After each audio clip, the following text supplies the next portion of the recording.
밀턴은 아레오파기티카의 첫 논변으로서 언론 자유의 본질을 불평불만의 자유로 파악해 이렇게 규정한다.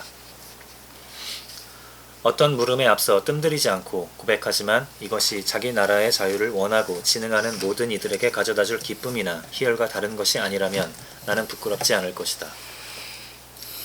나라 안에서 어떤 불평불만도 일어나지 않아야 하는 것은 우리가 바랄 수 있는 자유가 아니기 때문이다. 이 세상에서 이것은 어떤 인간도 기대할 수 없다. 오히려 불평이 자유롭게 청취되고 깊이 숙고되고 신속한 개혁이 일어날 때 지자들이 찾는 최대 범위의 시민적 자유가 얻어진 것이다. 이건 진짜 많이 인용되는 구절이에요. 언론 자유를 얘기할 때.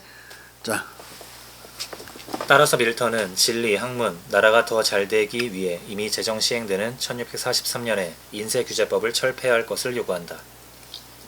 그는 이것이 관대하고 평등한 정부의 영광을 드높이는 것이라고 주장한다. 이 서적 검열 출판 허가 조항은 주로 진압하려고 의도한 중상적, 선동적, 명예훼손적 서적들의 진압에 아무런 소용이 없고 또 이미 알고 있는 것에서 능력의 불발과 둔감함에 의해서만이 아니라 종교적 지혜와 시민적 지혜의 두 가지 면에서 더 진전될 수 있는 발견의 저지, 삼재에 의해 무엇보다도 모든 학문의 위축과 진리의 정지를 초래할 것이기 때문이다. 삼재는 낫으로 배서 없애는 걸 삼재라고 그래. 나아가 밀턴은 양서 파괴를 하느님의 형상을 파괴하는 독신, 행위로 몬다. 책이란 절대 죽은 물건이 아니라 그 안에 생명의 자손을 담고 있어 자손을 낳은 영혼만큼이나 활동적인 것이다. 아니 책은 책을 길러낸 그 살아있는 지성의 가장 순수한 효력과 추출물을 유리병 속에 담듯이 보존하고 있다. 그리하여 책을 신중하게 대하지 않으면 양서를 죽이는 짓이 사람을 죽이는 짓이 되고 만다. 사람을 죽이는 자는 이성적 피조물, 즉 신의 형상을 죽이는 것이다. 그러나 양서를 파괴하는 자는 이성 자체를, 즉 눈동자 속에 들어있는 것 같은 신의 형상을 죽이는 것이다. 많은 인간들이 이 땅에 짐으로 산다. 그러나 양서는 삶 넘어 삶을 위한 목적으로 방부 처리되고 진정된 위인의 진귀한 생명혈이다. 진정된 위인의 진귀한 생명혈이다. 여러 시대의 반복적 변동도 한 번 버려진 진리의 손실을 종종 회복하지 못하고 이 진리의 결손으로 인해 모든 나라는 더 못살게 된다. 여기서 지금 여러 시대의 반복적 변동이라고 내가 레볼루션스 오브 에이지스를 이렇게 번역했죠. 여기서 레볼루션은 지금 혁명이라는 뜻이 아니죠. 그냥 막 변동하는 거. 비시스튜드를 말하고 있어요. 이렇게 옛날에 레볼루션이란 말이 오늘날 우리가 아는 혁명이란 말로 아닌 걸로 써있는 이 증거들이야 이게. 자. 그러나 밀턴이 고귀한 주장을 고대 그리스의 역사적 사례로 뒷받침하려다가 이 주장을 삭감하고 훼손한다. 나온 김에 하는 말이지만 Revolutions of Ages의 어법과 용례에서 보듯이 밀턴은 여전히 레볼루션이라는 수어를 해방적 전복과 발전적 해체, 즉 혁명의 의미가 아니라 반복적 변동 또는 회전의 의미로만 사용하고 있다. 이것으로써 우리는 밀턴이 아직 근대적 혁명 개념을 터득하지 못했음을 확인할 수 있다. 이게 청교도 혁명의 이론가가 혁명이란 말을 몰라. 웃기는 거죠. 청교도 혁명이라는 명칭도 나중에서 150년 뒤에 역사가들이 붙여준 이름이야. 그때는 이렇게 안 불렀죠. 혁명이란 말을 안 썼으니까. 서적들과 지혜가 그리스의 어느 다른 지방에서보다도 늘 번성했던 아테네에서는 나는 위정자들이 주목한 두 종류의 저작만을 발견한다. 즉 신성모독적 저작과 명예훼손적 저작이다. 그래서 프로타고라스의 책들은 아레오파고스의 재판관들이 분서 처분에 명했고 프로타고라스 자신은 신들이 존재하는지 존재하지 않는지 알지 못한다고 고백하는 것으로 시작된 강론 때문에 그 땅에서 추방되었다.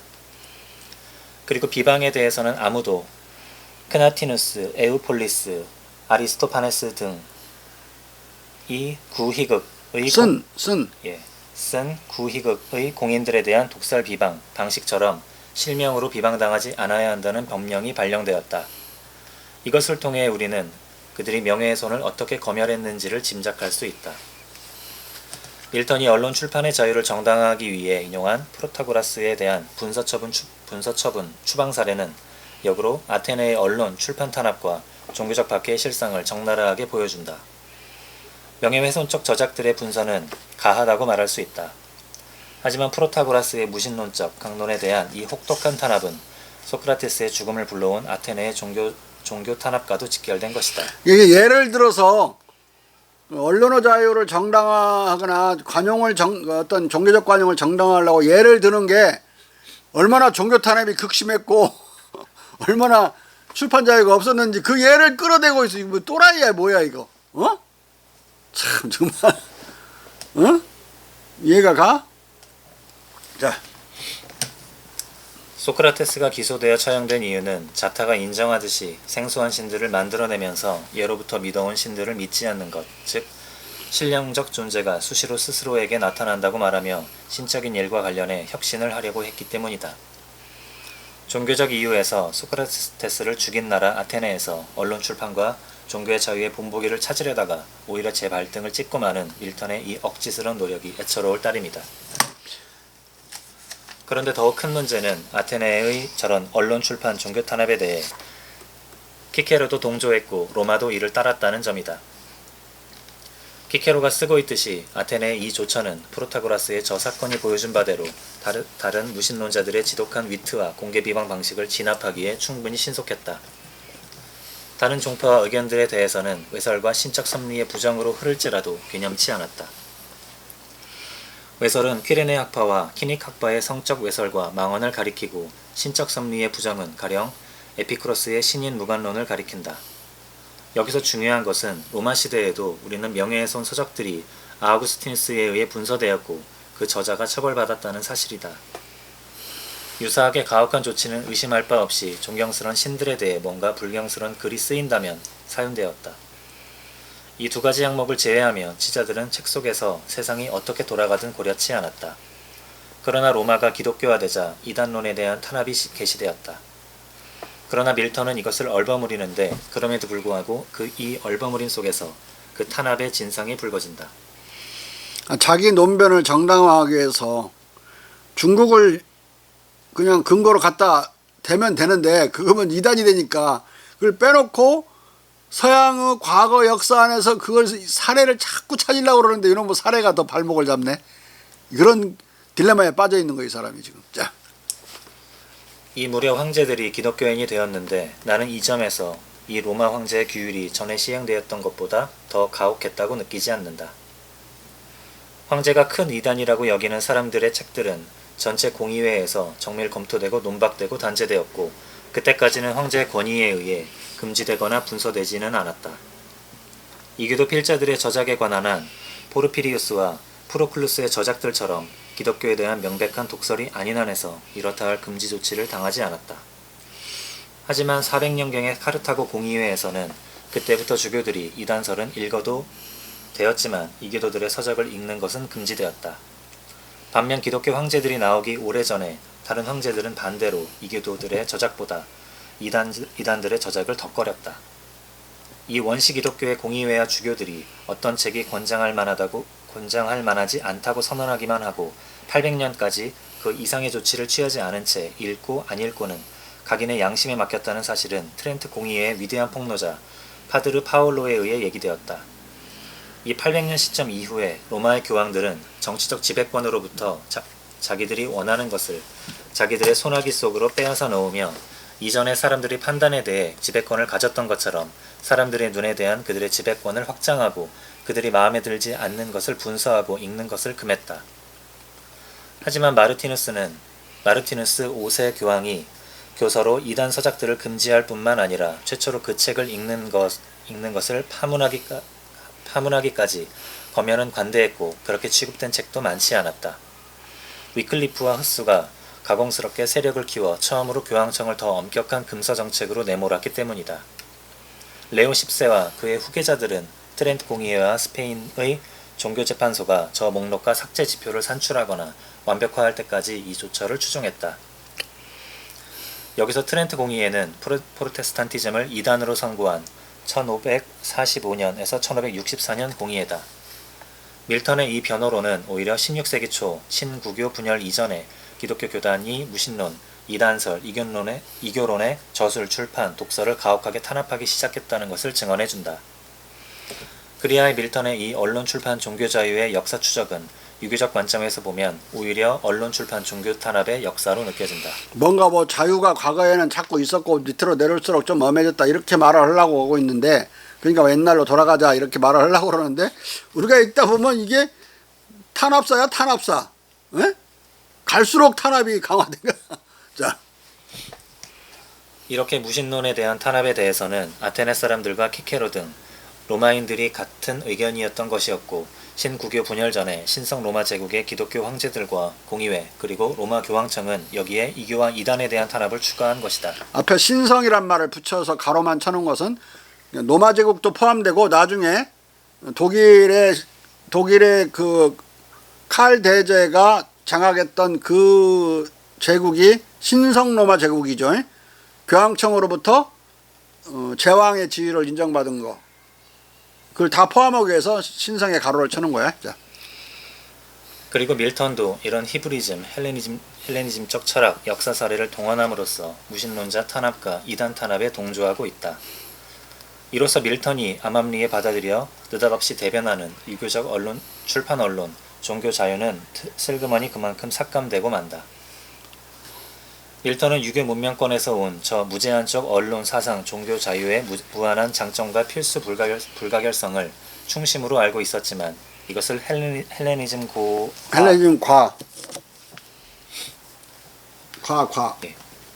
헬레니즘과 히브리즘의 틀로 우격다짐해서 정당화하려고 한다. 그리하여 밀턴의 이런 시도는 도처에서 공색해지고 이곳저곳에서 삐걱거린다. 그는 셀든의 자연법과 국법책은 모든 의견, 아니 모든 오류도 알려지고 읽히고 대조되면 가장 참된 것의 빠른 획득에 주요하게 이바지하고 도움이 된다는 것을 증명하고 있다고 올바로 천명하고 나서 이렇게 갈파한다. 아이들이나 아이 같은 사람을 제외한 나머지 사람들은 종교재판소가 이전에 강구할 수 있었던 모든 검열 허가제에 의해 강제로 저지될 수 없다.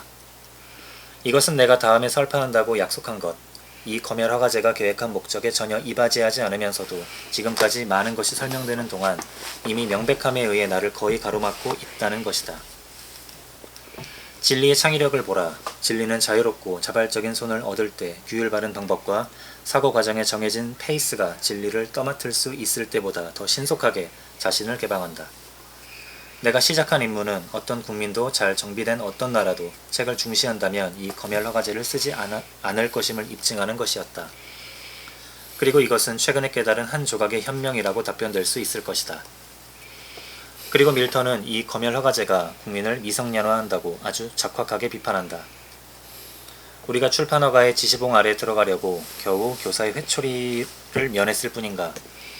진지하고 정교한 저작들이 마치 교육자 아래에 있는 한 학동의 주제 이상의 것이 아닌 것처럼 임시적이고 즉흥적인 검열관에 엉성한 눈 없이 공포되어서는 아니 된다는 말인가.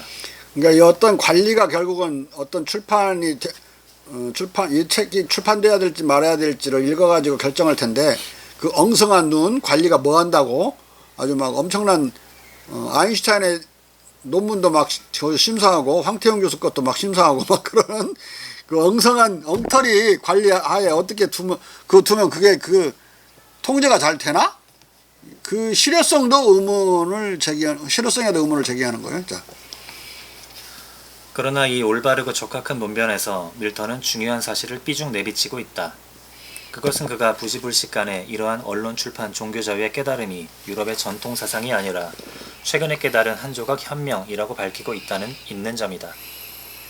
이것은 그가 신구교파 간의 정통성 싸움 속에서 더욱 어묵해진 언론사상 출판 탄압과 종교 박해 속에서 내뱉는 말이기 때문에 이 탄압 박해 시대의 깨달음이 아니라 유교 문명권에서 건너온 가르침과 깨달음임을 자기도 모르는 사이에 실토하고 있는 것이다. 어느 나라는 전혀 이런 탄압이 없다는 거, 종교도 관용적이고 책도 탄압하지 않는다는 걸 지구상에 존재한다는 나라를 들어보면서 사람이 이게 글 쓰는 걸 탄압당하면 안 되겠네라는 깨달음이 생겼을 거란 말이야. 근데 지금 서양은 이 사람이 살고 있는 이 시대에는 오히려 다른 사람들의 생각이나 종교적인 어떤 교리를 인정해주지 않으려고 총 들고 대포 들고 싸우고 있는 마당에 현재. 근데 그 속에서 깨달음을 얻은 건 아닐 게 아니야. 지금 죽이고 싶어 죽는데 서로를.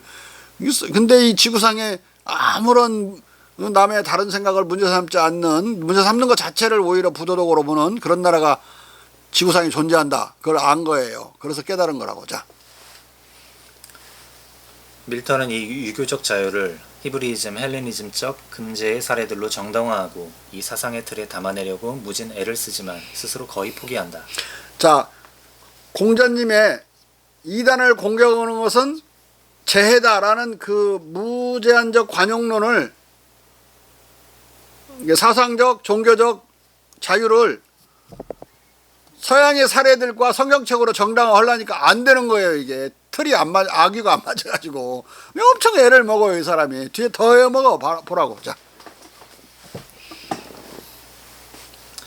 언론 자유, 종교 관용에 대한 밀턴의 주장은 인간이 선악을 다 알아야만 제대로 아는 것이라고 말하면서 올바로 선한 책만이 아니라 그릇되고 악한 서적도 읽도록 개인들의 자유의지에 맡겨야 한다는 논지들로 짜여 있다. 그러나 그가 드는 성서의 선악과 이야기부터가 그의 논지를 그 반대로 전복시켜버린다. 선의 지식이 악의 지식과 아주 연루되고 뒤엉켜 짜이고 구분하기 어렵도록 아주 많은 교묘한 유사성 속에 들어 있어서 저 지식들은 고르고 떼어놓는 부단한 노동으로서 영혼에 부과되어 더 이상 혼합되지 않은 씨앗들마저도 뒤섞어버렸다. 선악의 지식이 서로 달라붙은 두 쌍둥이처럼 세상 속으로 뛰어나온 것은 하나의 사과 껍질을 맛본 것으로부터 유래했다. 사과 껍질은 지금 에덴 동산에서 그 선악과를 말한 거예요. 그리고 아마 이것이 아담이 타락해 들어간 선악을 알게 된 운명일 것이다. 그러므로 인간의 상태가 지금 이런 만큼 악의 지식이 없다면 무슨 선택의 지혜가 있을 수 있고 무슨 삼감의 절제가 있을 수 있겠는가. 악덕을 그 모든 미끼, 그 모든 외적 쾌락과 함께 인식하고 숙고하지만 절제하고 참으로 더 선한 것을 구별해 택할 수 있는 자가 참된 전투적 기독교의 인인 것이다. 백성들이 선한 책만 아니라 악한 책도 쓰고 읽도록 검열 허가제를 폐지해야 한다는 논변을 뒷받침하기 위해 한낱 도덕을 논하면서 기독교적 버릇처럼 전투를 운이하는 밀턴의 입에서 나온 논거가 저 전투를 말했죠. 참된 전투적 기독교인이라고. 전투, 무슨 종교와 선을 말하면서 이렇게 전투, 병사 막 이런 소리 하는지 모르겠어요. 기독교는 맨날 그래요. 자, 밀턴의 입에서 나온 논거가 겨우 이 선악과 이야기라면 이것은 밀턴의 자폭 논변에 지나지 않는다. 인류의 그 지독한 타락과 불행, 그리고 에덴 동산으로부터의 추방, 숙명적 죽음, 수고로운 생계노동, 여성의 굴종, 저주받아 황폐해진 대지 등 그 가혹한 천벌이 선악을 알게 된 때부터 시작되었다는 성서의 선악과 이야기로부터는 오히려 악하고 그릇된 책을 읽지 못하게 막는 것을 정당화하는 논리가 더 쉽사리 도출되기 때문이다. 여러분 더 그러지 않아요? 뭐 자살골 논리를 막 피고 있어 계속해서. 인용할 게 없으니까 아무거나 인용하다 보니까 완전 자책골 되는 거야. 자, 이와 같이 히브리즘의 성서는 도대체 언론 출판, 종교 자유에 전혀 도움이 되지 않는다. 그러면 헬레니즘 철학에 꽂힌 플라톤은 도움이 되는가? 그러나 지독한 언론 탄압자 플라톤의 정치 철학의 측면에서는 밀턴이 애초부터 꼬리를 내린다. 플라톤은 진정 높은 권위의 인간이지만 그의 이상국가에 있어서는 전혀 아닌데 어느 도시국가도 수용한 적이 없는 법률이라는 책에서 가공의 도시국가의 위정자들에게 많은 법령을 제정해 줌으로써 그의 상상력을 채웠다. 그런데 다른 경우라면 그를 찬미하는 사람들이 이 법령들이 오히려 아카데믹한 야반 좌담자리에 다정한 술잔 속에 묻혀 넘어갔기를 바란다. 플라톤은 이 법률을 통해 대부분 불변의 법령들에 의해 실천적 전통들로 구성되는 학문 외에 어떤 종류의 학문도 관용하지 않는 것으로 보이는 바, 이 학문의 달성을 위해서는 그의 대화편들의 부피보다 더 적은 분량의 장서면 된다. 그리고 그는 거기에서 또한 어떤 시인도 재판관과 사법관이 보고 허용할 때까지 자신이 쓴 것을 어떤 사인에게도 읽어주어서는 아니 된다고 규정하고 있다. 플라톤은 그의 최후의 저작 법률에서 이렇게 시문, 음악의 집필, 발표, 언론의 자유에 대한 제한을 입법할 것을 요구한다. 이걸 인용하고 있는데 이 책도 언론 출판업 자유를 제한하는 그 플라톤 이야기예요. 이게 그리스 사회와 그리스 철학자들이 얼마나 불관용적이고 동시에 이 출판 언론에 대해서 탄압적이었는지 알겠죠. 자. 시인이 국가가 합법적이고 올바르고 공정하고 선하다고 여기는 것의 경계를 넘어가는 어떤 것도 지어서는 아니 된다는 법을 제정해야 한다. 더욱이 시인은 그의 작품이 이 문제를 다루는 재판관들과 사법관들에게 먼저 보이고 이들에 의해 승인될 때까지 그 작품을 어떤 사인에게도 보여주어서는 아니 된다. 사실 우리는 우리가 음악의 입법자들로 선발해둔 사람들과 교육 감독관들 안에서 재판관들을 임명해 둔다. 이 플라톤주의적 검열 허가 원칙은 밀턴 자신의 언론 출판 종교 자유론을 정당화해주기는커녕 이것과 정면으로 배치된다. 이 법률이라는 책은 플라톤이 죽기 1년 전에 쓴 책인데 국가론보다 한 100페이지 정도 더 두꺼워요. 근데 내가 아주 15년 전에 내가 읽은 건데 여기 내가 만약에 따놓지 않았으면 이것도 인용할 수 없을 정도로 책이 너무 두꺼워서 찾기가 힘들어요. 읽었더라도 어디에서 읽었는지 기억이 잘 안 날 정도로 두텁다고. 자. 따라서 밀턴은 플라톤 철학으로 자기의 주장을 정당화하는 것이 아니라 거꾸로 플라톤의 이 학문 예술 규제론의 비현실성을 지적하고 이를 단순히 실험삼아 상상해본 것으로 변호하기 바쁘다. 그러나 플라톤이 이 법률을 어떤 다른 국가가 아니라 특별히 그가 상상한 그 이상 국가에 적용하려고 의도했다는 것은 분명하다.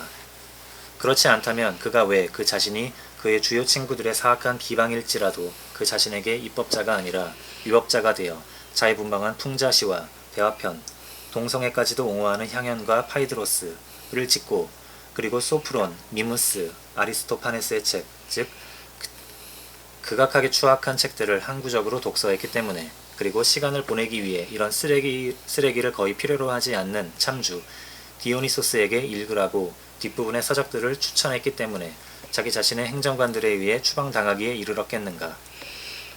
그러나 그는 이의 이러한 검열이 이 세상에 존재할 장소가 없는 그의 상상적 이성국가에서 정한 많은 다른 단서 조건과 관련되고 이것에 의존해 있다는 것을 알았다.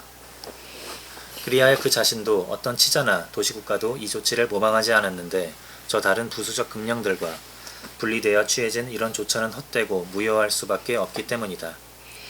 왜냐하면 그들의 배려가 정신을 타락시키기에 유사하게 적합한 다른 모든 것들을 규제하는 것을 감당함이 없이 그들이 한 가지 엄격한 조치에만 달라붙는다면 그들은 이 단독적 노력이 타락을 막는 한계의 대문을 닫고 공고화하고 어쩔 수 없이 주변의 다른 대문들을 활짝 열어두는 무분별한 수고에 지나지 않을 것임을 알았기 때문이다.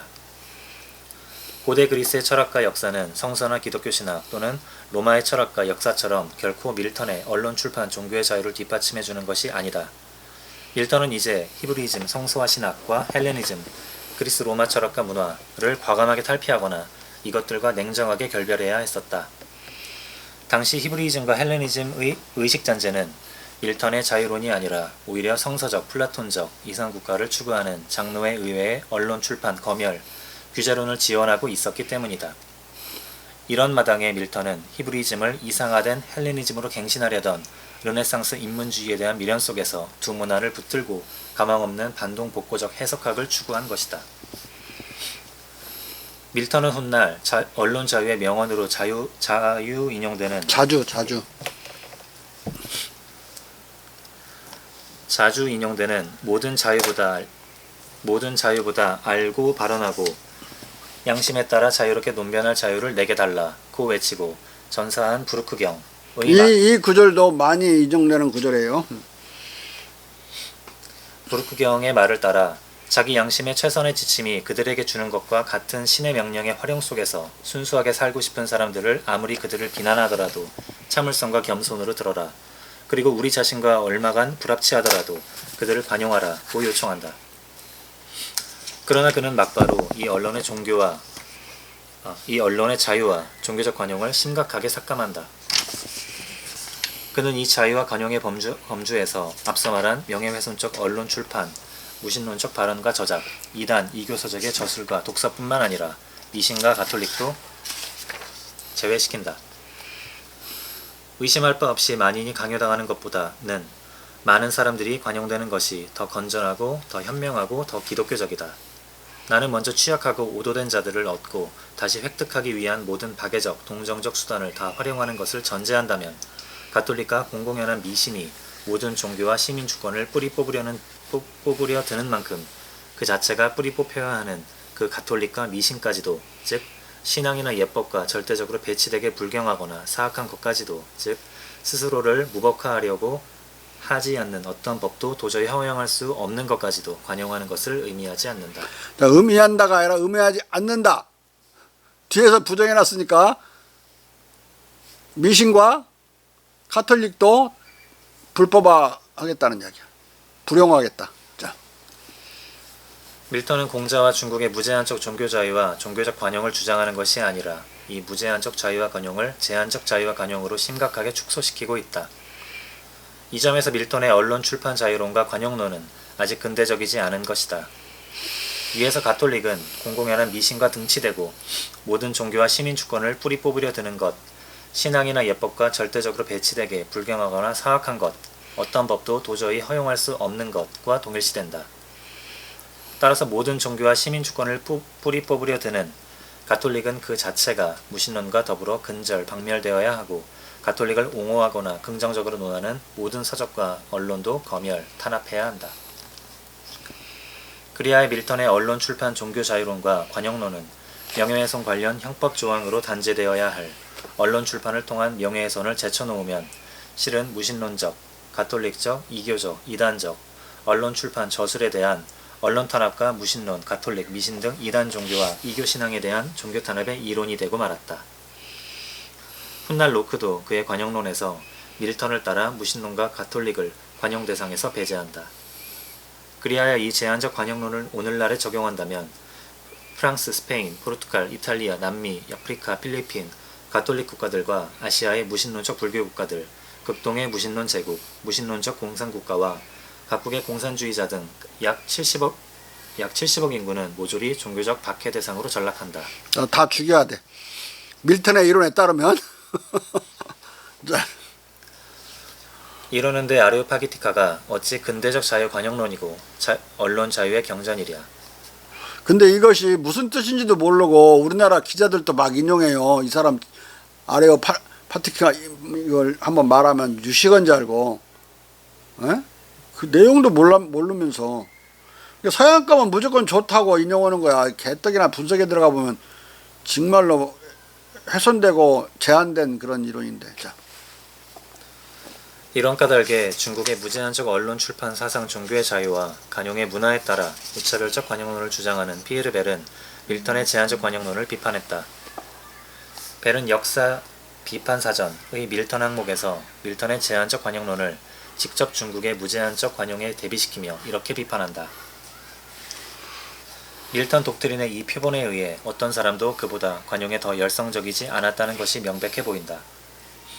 왜냐하면 천주교를 관용으로부터 배제하지 않고 결과적으로 그보다 훨씬 더 적게 관용을 제한하는 사람들은 우리가 생각하기에 그의 가장 충직한 추종자들이 아니기 때문이다. 549페이지예요. 후자의 사람들은 관용에 대한 지나친 애호 때문에 종파들의 박해를 관용하는 것을 조금도 찬성하지 않는다. 그리고 천주교가 먼 옛날부터 가장 많이 박해하고 어디에서든 다른 기독교인들의 몸과 영혼을 부단하게 고문하는 종파이기에 관용에 대한 가장 열성적인 대변자는 대개 천주교의 배제를 기획한다. 그들은 일관성 있게 추론하는 채 하는데 그들은 중국 황제 칙령이 어떻게 이 황제가 찬양받는 그 높은 지혜와 부합될 수 있는지를 이해하지 못한다. 나는 그 황제가 기독교도에게 부여한 관용을 위한 칙령을 말하고 있다. 한 예수의 신부 샤를르 르 고비앙이 우리에게 이에 관한 훌륭한 역사를 제공했다. 그들은 지혜로운 군주라면 개종자를 만드는 교황의 선교사들의 방법과 그 전임자들의 이 방법을 활용한 방법을 알기 전에 교황의 선교사들과 그들의 새로운 개종자들에게 양심의 자유를 허용하지 않았어야 한다고 생각한다. 훌륭한 정치인이 그러하듯이 그 황제가 만약 그들을 조사했다면 그는 그들에게 부여한 것을 결코 허용하지 않았을 것이다. 왜냐하면 황제는 그들이 예수 그리스도가 들어오게 강요하기 위해 즉 복음에 대한 개종자가 되는 것을 거부하는 모든 사람들을 추방하고 투옥하고 고문하고 죽이고 무력으로 탄압하고 그것의 진전을 막는 군주들을 강제로 퇴위시키기 위해 임명한 사람들인 채 한다는 것을 알았을 것이기 때문이다.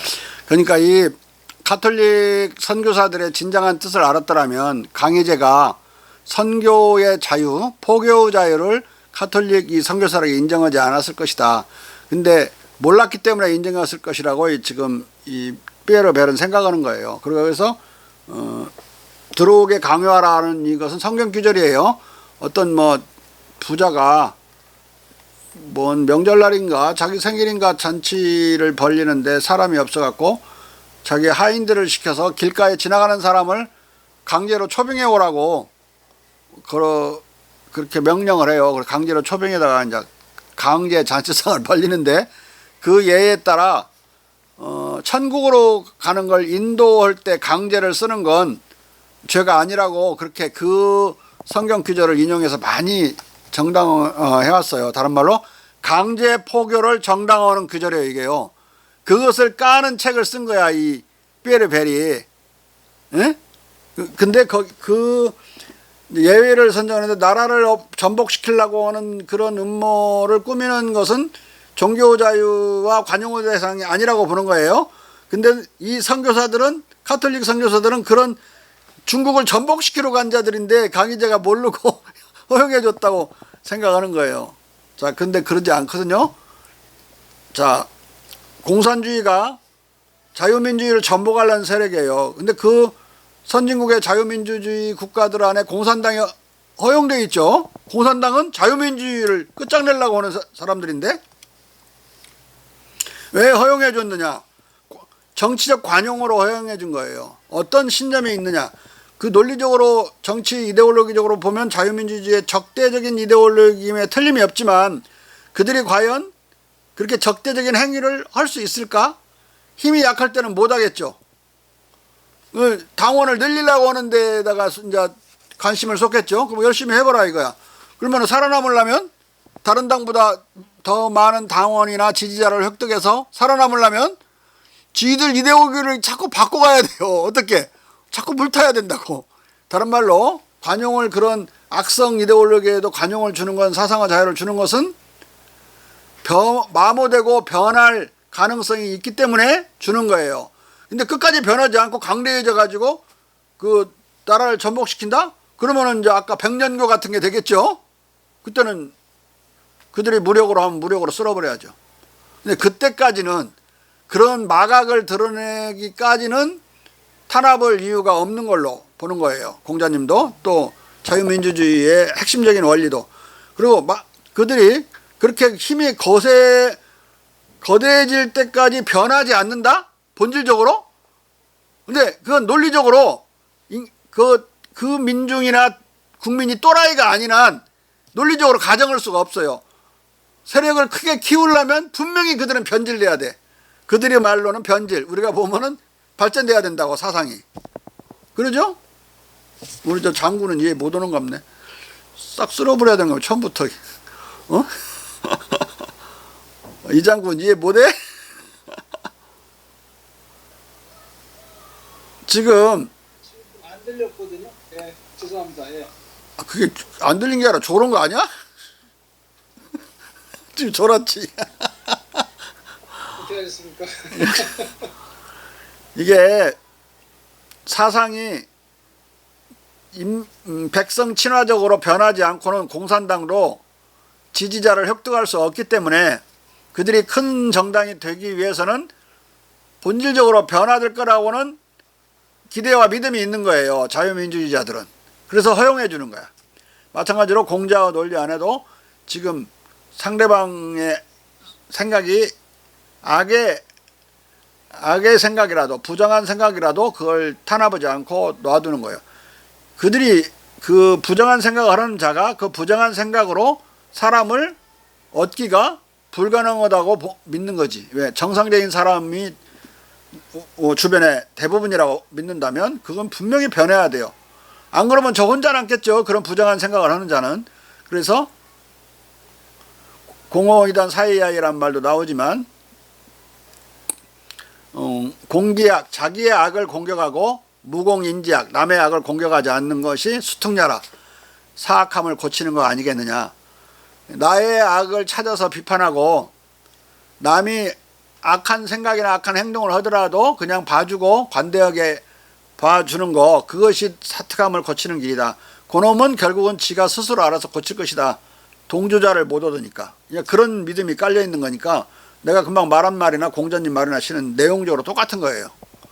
그래서 자기하고 생각이 다르다고 그래서 국가가 추구하는 헌법 이념과 다르다고 그래서 그것에 어긋난 정치 세력을 탄압하는 건 옳지 않고 또 위험할 수 있다. 왜 위험하냐? 이게 옳은 생각인지 그런 생각인지를 가릴 수 있는 제3자가 없어요. 결국은 온 백성이 원하는 정당이냐 정치 이념이냐 그걸로 가르는 수밖에 없다고. 에? 어떤 철학자를 내세워서 어떤 재판관을 내세워서 허용될 정당과 아닌 정당을 이데올로기로 판단할 수는 없는 것이다. 에? 지난번 통진당 해체시킬 때도 그건 잘못한 거예요. 통진당을 해체시키는 것은 나중에 통일을 어렵게 만들어요. 저 북한 노동당 놈들은 끝까지 저항할 거야. 근데 서독은 동독에 돈을 받아서 당을 운영하는 독일 공산당을 탄압하지 않았어요. 안 왔더니 통일국면에 왔을 때 동독 공산당이 회의를 지독이 오래 하더라고. 하루는 그놈들이 결론을 내기를 통일선거를 받아들이는 결론을 냈어요. 통일선거를 한 뒤에서 만약에 동독이 없어지더라도 그 이전에 서독의 공산당을 보니까 탄압당하지 않으더라. 우리들도 탄압하지는 않을 게 아니냐. 그러면 후일을 기약할 수 있지 않을까라는 기대 속에서 통일선거를 받아들인 거예요. 근데 만약에 그때 밟아버렸으면 데카페를 그 공산당 이름이 서독에 있는 서독공산당 이름이 데카페예요. 데카페를 갖다가 감옥에 쳐넣어버리고 막 그랬으면은 그놈들 그 독일군이잖아. 동독도 독일군 무서워. 이놈들 끝까지 저항했을 거야. 살려고. 근데 이거 놓아줘 버렸으니까 그냥 그들이 평화적으로 동의해버린 거예요. 통일선거에. 통일선거 그 치르고 나니까 어떻게 됐어? 그들은 이제 PDS라고 하는 민주사회당으로 당명을 개명했는데 8석도 못 얻었어. 8석. 통일선거에서. 폭삭 망해버린 거지 그냥. 아주 평화적인 방법으로 공산당이 정리가 된 거예요. 그렇게 하는 방법이 있다. 근데 만약에 통진당 서너 명인가 그 국회의원들 때려잡으려다가 통일이 나는 멀어진다고 느꼈어요. 그런데 이제 동독공산당과 서독공산당을 동일시할 수는 없어요. 동독공산당은 단 한 방도 총알을 서독에 쏘지 않았어요. 근데 북한 놈들 우리한테 전쟁도 일으키고 가끔 무력 투발도 하고 계속 그 전쟁 범죄자들이잖아요. 근데 전쟁 범죄자를 동조하고 돈 받아 쓰는 통진당은 대단히 잘못하고 있는 거죠. 잘못한 거고. 그렇지만은 관용의 법을 적용할 때는 꼭 그걸 해체시켰어야 됐는가. 판결을 아니 잘못한 사람을 다 감옥에 쳐넣나? 아니 또 이 장군 자나? 잘못하면 다 감옥에 쳐넣어? 지금 우리 재판부가? 뭔 판결을 내리지? 요놈이 엄청 잘못했어. 3, 4년 살해야 돼. 근데 어떻게 해? 율로. 초범인 경우에 어떻게 하냐고. 집행유예 이런 걸 내리는 거지. 그러니까 통진당도 집행유예 정도 내렸어야 된단 말이야. 감옥 쳐넣어버리면 안 되고. 경고를 하든지. 나는 너무 한 번에 끝장낸 것이 참 아쉬워. 멀리 내다보는 이 공자님의 관용정신이 없어졌어. 왜? 유교물이 빠져가지고 많이. 별로 중요하지도 않은데 주석이들 뭐. 그래도 국가보안법에서 목적보험 개념이 들어가가지고 목적이 뚜렷해야 되고 실제로 그 실행 능력이 있어야 국가보안법 적용 대상으로 보는 해석상의 그런 진전이 있었어요. 옛날에는 막걸리 한 잔 먹고 김일성이가 훌륭한 사람이더라. 그러면 다 감옥 쳐놓고 3년씩 7년씩 때렸어요. 그 막걸리들. 근데 제가 이게 일단 목적이 불분명한 놈이잖아. 그 다음에 실행 능력이 있나 혼자? 안 집어넣어 그런 거. 그냥 방면 좋지. 막걸리 말고 또 성질나서 하는 놈들도 있잖아요. 막걸리 안 마셔도. 그거 다 품행 방정하지 못한 놈이지 유죄는 아니야. 군인들은 다 감옥에 쳐넣어버리려고 할 거야. 재판을 군인한테 맡기면 절대 안 돼요. 총 쏘는 데 맡겨야지. 그래서 지금 이 정부 어떻게 하려고 그러지? 지금 너무 성범죄가 많이 나가지고 군대에서 재판부를 독립시키려고 그러더니 군 재판부. 안 그러면 어려울 거예요. 왜냐하면 얽혀 있어가지고 사단의 사단장이 전화해갖고 야, 얘 무죄 때려라. 그래 버리면 재판이 바뀌어버리는데. 예? 그러면 성범죄의 경우는 막 2차 가해까지 가고 막 그렇게 된다고. 자, 읽어. 우리는 용납할 수 없는 무분별로부터 어떻게 자신을 순화할 수 있을지 알지 못한다. 중국의 황제는 이것을 알았어도 이 칙령을 발령했기 때문이다. 자, 몰라서 발령했다기보다는 또 끝에 마지막 말에 아주 교묘한 말이 있죠. 여러분들이 걸어놓는 일을 알고도 포교 자유, 포교의 허가를 주었어요. 그냥 관용 정신에 따라. 근데 그걸 해석을 능력이 없는 거죠. 왜 주었을까? 자, 중국 정부는 홍건적, 황건적, 백령교처럼 혹세무민의 반란을 일으키거나 중국의 관용 정책을 악용해서 자기의 불관용을 강요하지 않는 한 대표적 불관용 종교인 이슬람, 가톨릭을 포함한 모든 종교를 무제한적으로 관용해왔다. 자, 그 가톨릭 이전에 이슬람교는 벌써 400년 전에 포교 자유가 인정됐고 거기서 포교를 해서 그걸 하고 있었어요. 잘 살고 있었어. 자, 불관용 종교도 그 불관용 노선을 잠재화시키고 실제로 집행하지 않는 한 아직 위험하지도 않고 아직 무신론적 중국 정부의 무제한적 관용 정책을 위협하지도 않기 때문이다. 고비양 신부는 관용과 선교 자유를 허용한 강희지의 기독교 관용 칙령의 성립 전말을 자세히 다룬 중국 황제 칙령의 역사를 출판했는데 이 책에 묘사된 강희지의 관용 조치는 프랑스 신교도 위그노의 종교적 시민적 자유를 전면적으로 박탈하고 이들에 대한 본격적 탄압을 개시한 루이 14세의 1685년 낭트 칙령 폐지 조치와 커다란 대비를 일으키면서 당시 유럽에서 많은 지식인들에게 특히 신교도들에게 엄청난 충격을 주었다. 피에르 베른 위 글에서 바로 고비양의 이 책을 언급하고 있다. 자, 영국의 칼뱅주의자들은 잉글랜드의 칼뱅주의자들은 청교도라고 한다고 그랬죠. 퓨리타니즘. 프랑스의 칼뱅니스트들은 위그노라고 불러요. 위그노, Hugnot. 스코틀랜드의 칼뱅니스트는 뭐라고 한다고 했죠? 장로파라고 한다. 어이구, 공부 잘하네. 응? 김영태였어요. 자, 결론적으로 밀턴의 언론 출판 종교 자유로는 역사적 한계를 안고 있었다. 일관성 있게 추론하는 제안은 그의 언론 종교 자유로는 그 본질에 있어서 제한적 자유 관용론이고 무신론자와 가톨릭, 그 불경한 기독교 비판자들과 미신 숭배자들에 대한 정교 탄압론이었던 것이다. 제한적 자유관용론이고 또 더 넓게 보면 신은 탄압론이야. 가톨릭과 무신론자와 미신을 믿는 무격신앙을 믿는 사람들에 대해서는 종교 탄압, 언론 부자유의 이론이라고. 자, 여기서 밀턴은 막스 베버처럼 프로테스탄티즘 자체도 하나의 큰 미신이라는 것을 깨닫지 못하고 프로테스탄티즘을 제외한 다른 모든 종교를 미신으로 보고 있다. 이 때문에 밀턴의 미신 탄압은 특히 위험한 것이다. 중국 황제는 저와 같이 가톨릭의 제국주의적 침략성과 정치적 위험성을 알았을지라도 1692년 가톨릭에 대해 신앙과 포교의 자유를 허용했다.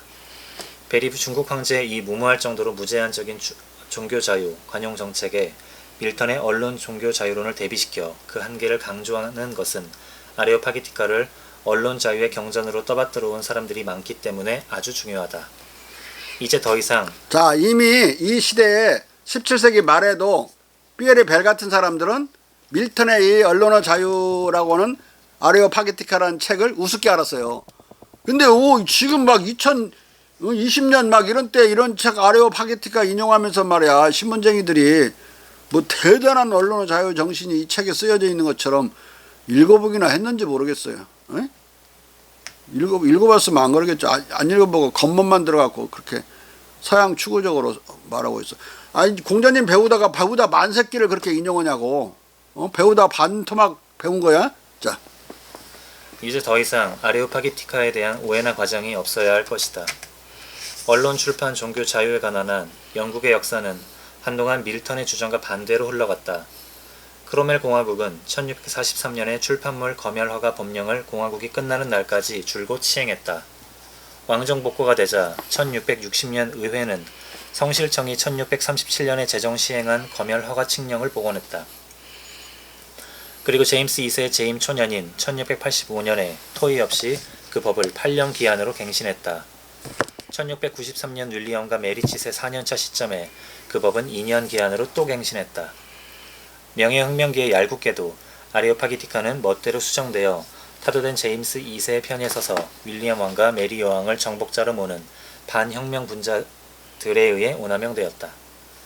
1695년에 가서야 비로소 영국은 상원 측에 상당한 저항을 뚫고 검열 허가법을 폐지하고 비로소 국동 제국에서처럼 영국 출판계를 최종적으로 해방했다.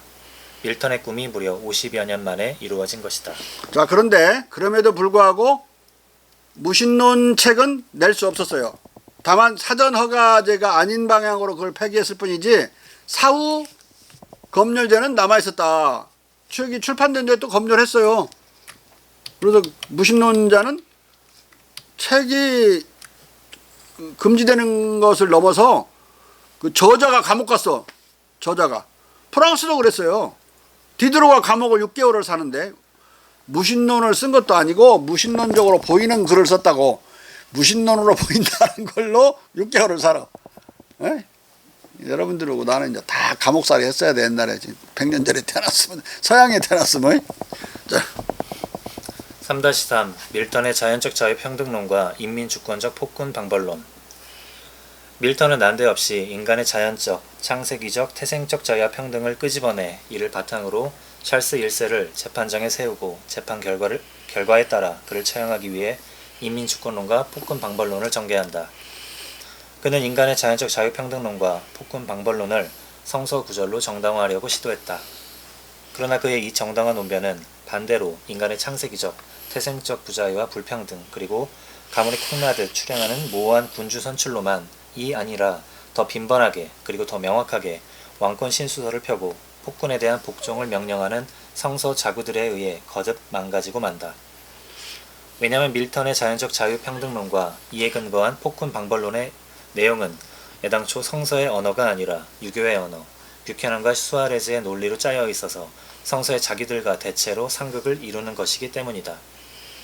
그러나 그는 중국의 이교적 정치 문화를 논거로 끌어대거나 뷰캐넌과 수아레즈의 이단 사설을 근거로 끌어대기는커녕 이런 영향을 받은 것 같은 기미도 내비칠 수 없는 종파 투쟁 상황에 처해 있었다.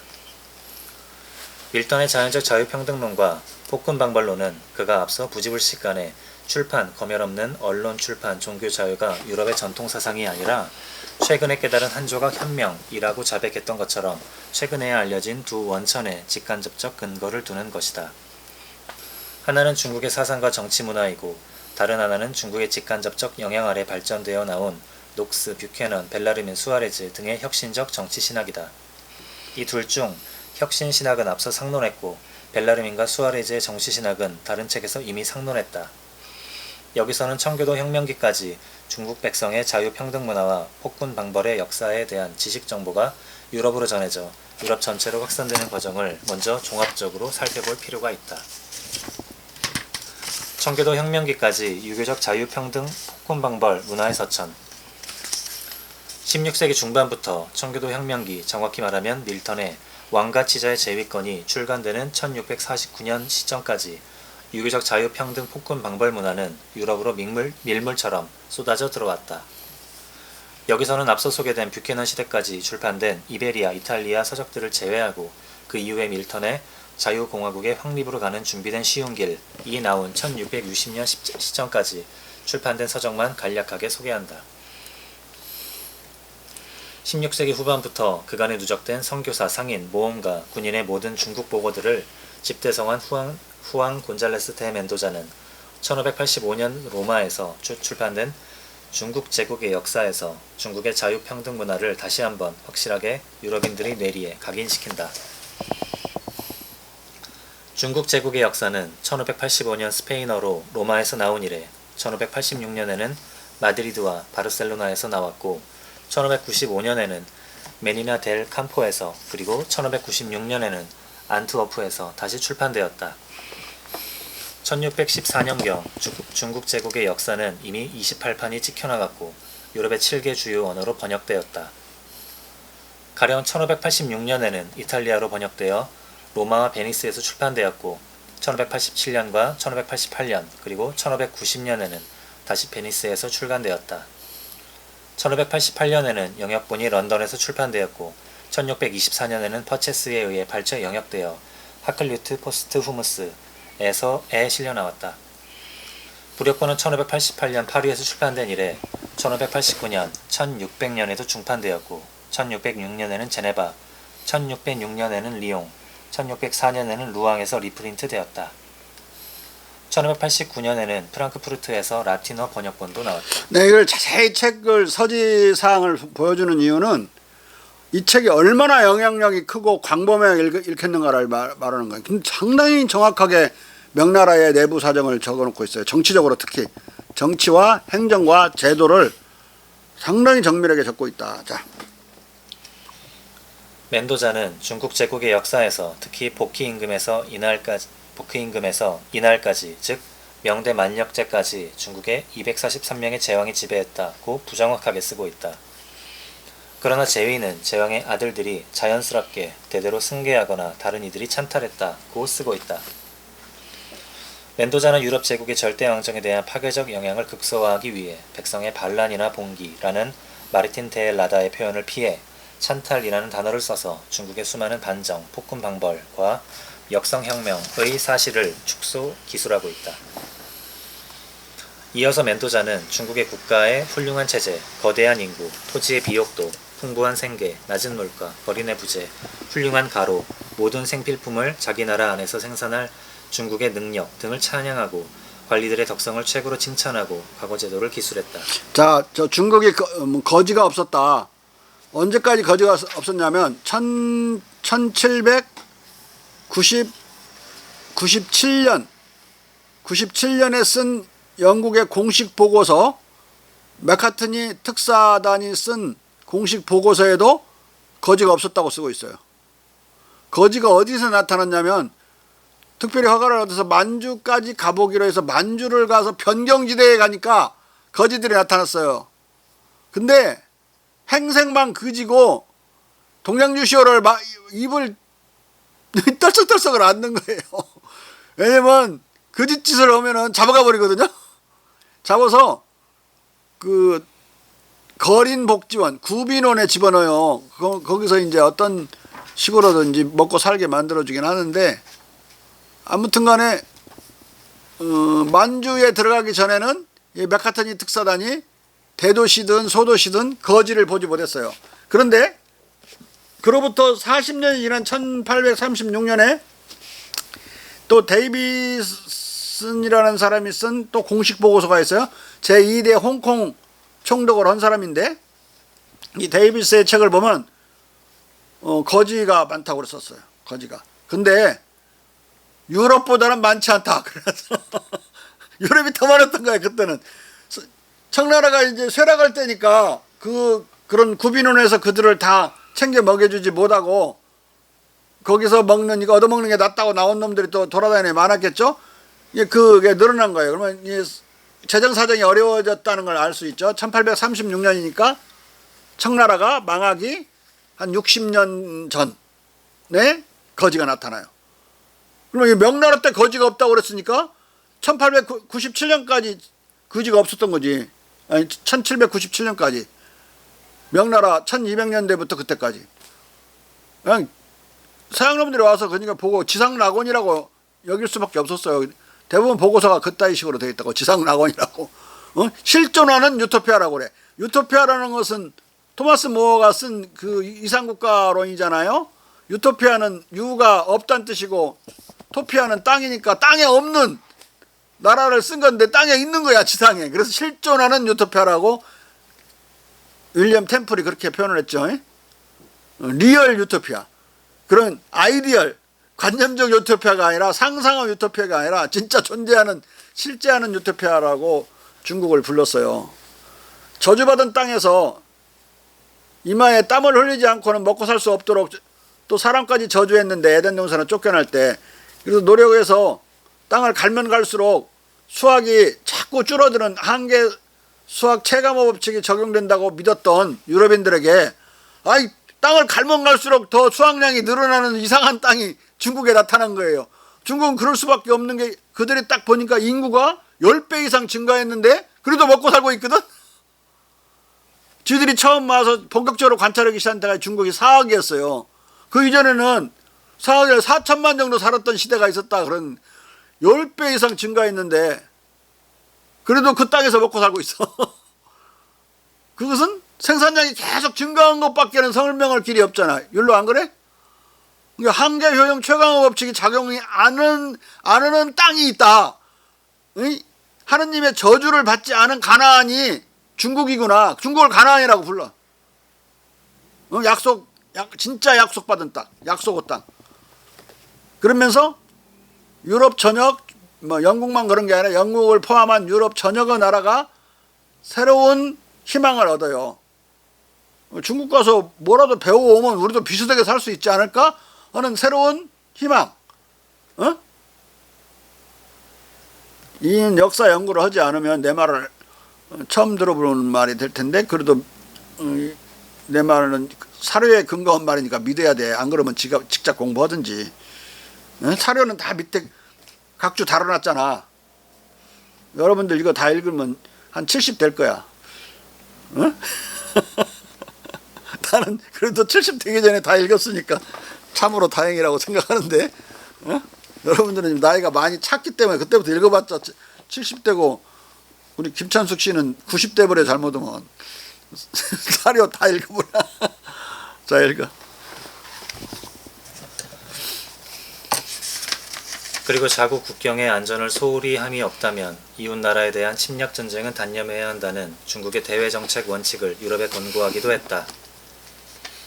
멘도자는 누구도 어떤 죽음의 고통을 당해도 국왕의 허가 없이는 그 어느 곳에든 전쟁을 하거나 시작해서는 아니 된다는 법률이 확립되어 있고 오늘날까지 불가침적인 것으로 지켜지고 있다. 고 기술함으로써 중국의 비공 평화주의를 소개한다.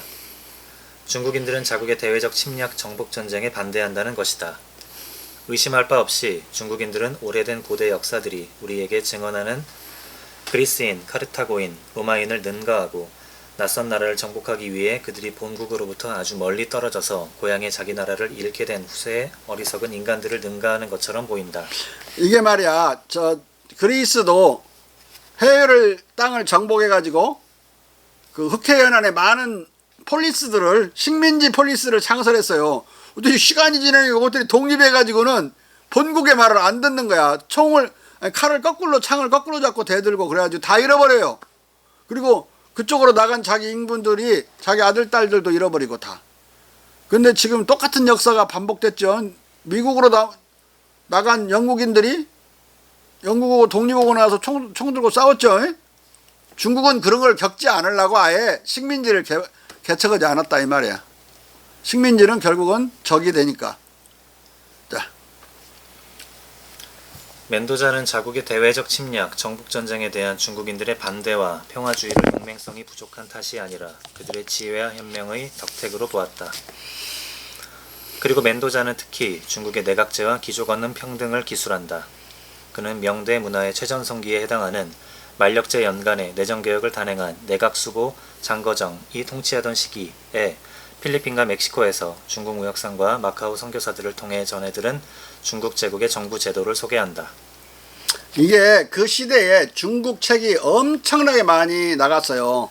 한문어로 된 중국 책들이. 그것을 스페인이나 포르투갈 도서관에 지금도 엄청 많이 남아있어요.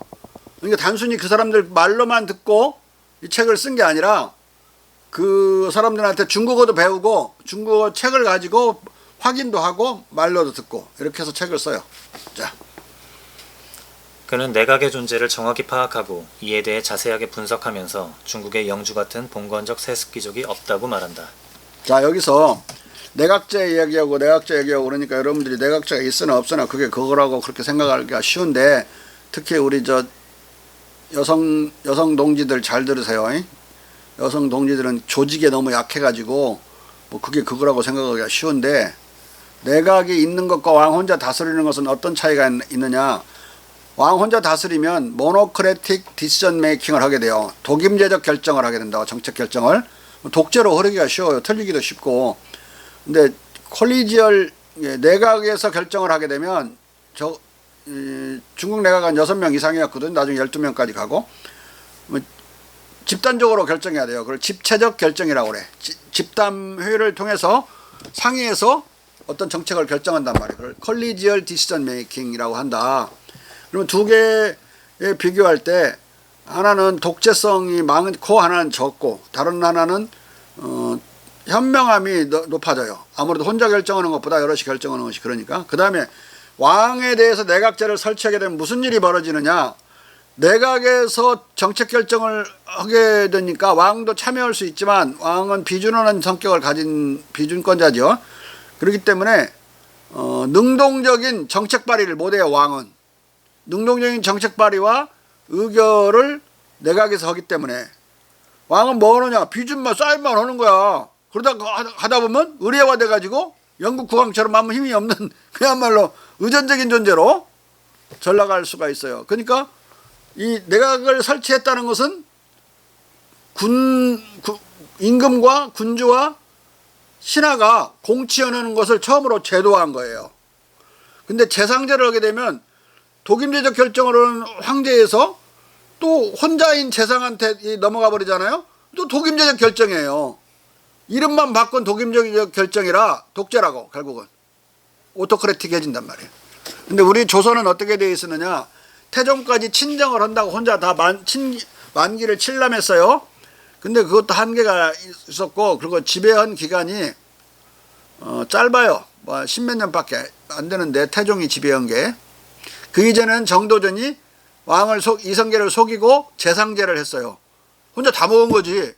그걸 이방원이 이 새끼 이 나쁜 놈 새끼 우리 아버지 늙었다고 속여먹고 다 해먹네? 죽여버린 거예요. 그리고 그놈을 따르는 모든 성리학세를 다 죽여버려.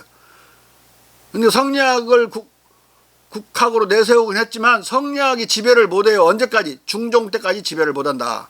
그러니까 조선 중기까지 성리학이 힘을 못 써. 병정호란 이후에 송시열이 등장해가지고 내수론을 피고 대외정책으로는 북벌론을 펴요. 북벌론은 북경을 점령하는 거예요. 청나라를 까부수자하는 거라고. 병자호란테 당했으니까. 북벌론을 내세우고 안으로는 내수론인데 내부 수리론이야. 내부를 수리하자. 정신적으로 무장하자. 새롭게 하자. 그걸 할 때 성리학을 강조하기 시작하고 그걸로 묶어 세워요. 그러면서 여성들의 지위도 하락하고 한번 여러 번 말했듯이 상하 위계가 아주 경직되게 돼요. 그 이전에는 남녀가 공히 학교 다녔고 공히 상속받았어요. 남녀 차별 없이 상속을 받았다고. 그러니까 딸 두세 명만 있는 그런 신사임당 지방 같은 경우는 신사임당이 동료였거든요. 무남 동료. 다 먹어버렸어. 재산을 다 먹었어. 허난서론도 마찬가지예요. 다 먹었어. 그러니까 부자니까 장가를 가는 거예요. 그쪽으로. 네? 서당섭 글도 배우고 글도 쓰고 아주 멋있게 살았지. 허난사론도 마찬가지로. 자기 돈 있으니까 다 그렇게 글 쓰고 여러 문인으로 살았던 거예요. 그 이후에는 이 사람들 두 여자 이후에는 아무것도 없어. 왜? 남자한테만 상속이 됐고 대부분 장자에게 몰아줬거든.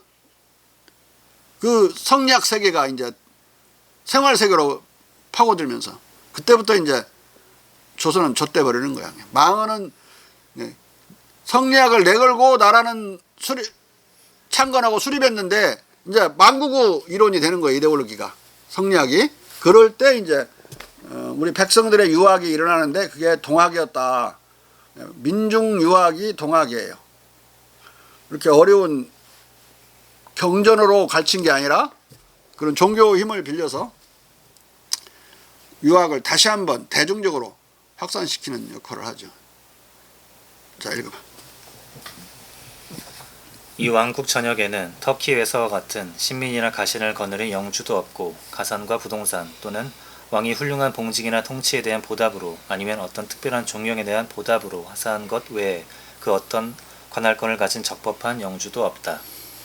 모든 것은 몸과 더불어 끝나고 왕이 책무나 의무에서가 아니라 예양에 참, 나 하나 더 붙이는 거. 그러니까 그 영국 사람들이 그 내각제를 보고 어떻게 느끼냐면 왕이 자기가 다 내각 위원들을 임명을 했는데 그 위원들에 의해서 제약당하는 왕권이 제약당하는 아니 기가 막힌 제도라고 그랬어요. 왕도 자기 어긋장나는 그 내각 대학사들이 많은 경우에 어떻게 할 수가 없어요. 방법은 싹 해임하는 수밖에 없는데 해임하고 또 그만큼 천재적으로 똑똑한 신하들을 그 사람들 외에 구하는 게 쉽지 않거든요. 그러니까 아무래도 신중하게 생각하고 내각과 충돌하지 않기 위해서 자기 조절을 하고 셀프 컨트롤을 하고 이제 그럴 수밖에 없기 때문에 이 내각제야말로 인간이 고안해낸 조직 중에 기상천외한 조직이라고 느껴요. 그러지 않았겠어요?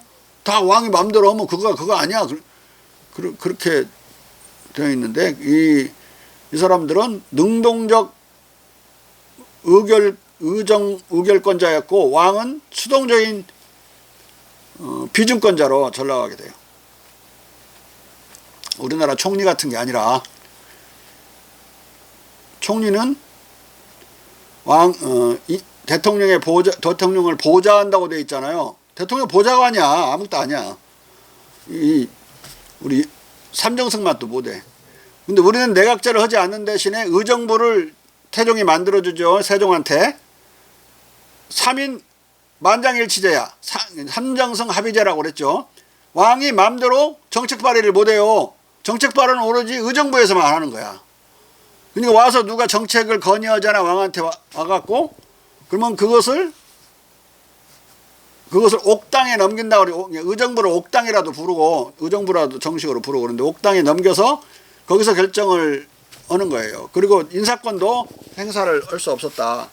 인사권도 의정부가 넘겨주는 걸 결정하는 거야.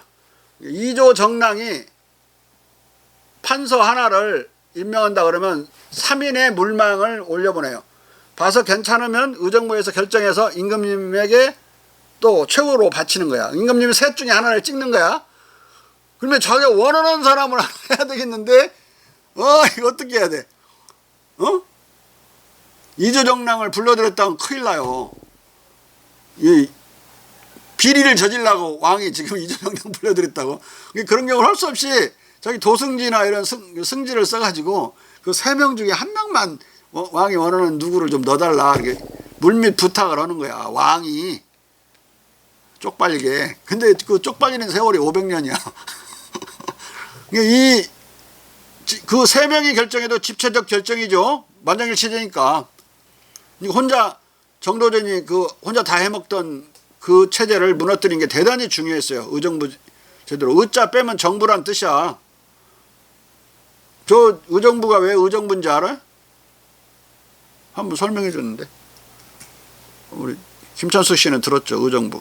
왜 의정부요, 저?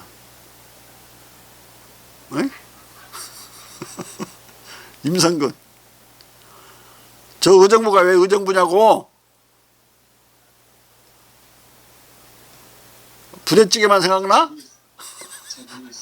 의정부 부대찌개 유명하지. 모든 각 부처는 나름대로 그걸 경비를 만들어 쓰도록 그런 봉건적 토지를 줬어요. 의정부에 의정부 땅이 있었던 거야. 그 의정부에 소속된 노비가 거기서 농사를 지었어요. 그래서 농사 진 것들을 모조리 먹고 살 수 있는 그 의정부에 딸려있는 삼정승의 녹봉에서부터 딸려있는 그 관리들의 녹봉까지 다 거기서 됐고 거기서 들어가는 경비도 그렇게 그걸 됐어요. 그래서 그 의정부 땅이라는 말에서 땅 빠져버리고 의정부라고 하는 이름만 남은 거야. 에? 궁방전을 알죠? 에? 궁방전. 또 왕의 직할지도 따로 있었어요. 거기서 여기저기 전국에 여기저기 널려 있었는데 농사를 지어서 궁전에 됐다. 호부에서 관장하는 국가 예산, 국가 재정하고 왕 경비를 쓰는 재정하고 분리되어 있었어요. 오래전부터. 이걸 서양에서 본따서 서양도 분리시키게 돼요. 이영재 박사. 왕의 재정을 뭐라고 불렀어?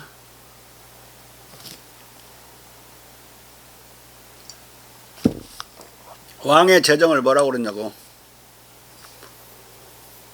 공방전이라고 하지 않습니까? 재정. 내탕이라고 그랬어. 내탕. 국가 예산과 내탕을, 예?